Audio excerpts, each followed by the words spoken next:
une passion mythique. Entre Jane Birkin et Serge Gainsbourg, l'alchimie était présente, devant les caméras comme dans l'intimité de leur maison parisienne, rue de Verneuil. Mais qui dit grand amour dit aussi dispute intense. En 2018, dans les colonnes de Madame Figaro, l'interprète de Baby Alone in Babylon, décédée ce 16 juillet, avait relaté son acte désespéré après avoir tenu tête à son compagnon. Un soir, je me suis jeté dans la Seine. J'avais envoyé une tarte à la crème dans la figure de Serge. Ce genre de situation est très difficile à récupérer.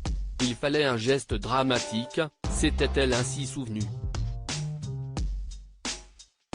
Précision importante, la belle Britannique ne savait pas nager. Cette nuit-là, le musicien avait osé vider son iconique panier en osier par terre, devant tout le monde, alors qu'il était au restaurant Castel et évoquait un potentiel mariage. Pour se venger, la jeune femme, hors d'elle, lui envoie la pâtisserie en plein visage. Et tandis que des morceaux de celle-ci tombent sur les chaussures de son homme, qui quitte l'établissement, forçant Jane Birkin à le poursuivre. J'ai cavalé plus vite que lui. Je suis allé sur les bords de la Seine.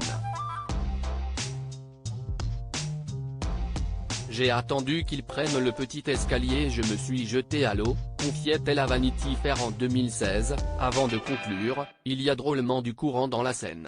Il m'a tendu la main depuis la berge.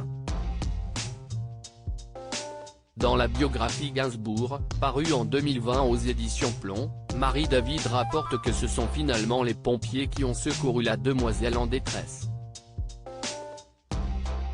Supérieur à Jane Birkin, retour sur les hommes qui ont marqué sa vie et pourquoi Jane Birkin et Serge Gainsbourg ne se sont jamais mariés. Ce soir-là, il est question de mariage. Selon Serge Gainsbourg, une union en grande pompe avec sa jeune compagne pourrait lui faire une belle publicité. Une noce entre ce quadra plutôt scabreux et cette gracieuse anglaise de 20 ans devrait faire monter sa cote, suggère Marie-David dans son livre. La mayonnaise prend, les médias se font écho de l'événement et trépignent déjà d'impatience. Mais Jane, elle, n'est pas emballée. Elle ne veut pas d'un grand mariage, mais envisage plutôt une cérémonie intime. Leur union n'aura finalement jamais lieu et le couple se séparera en 1980.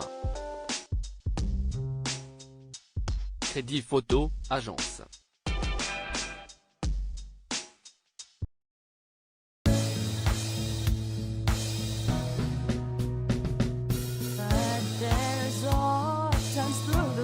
Times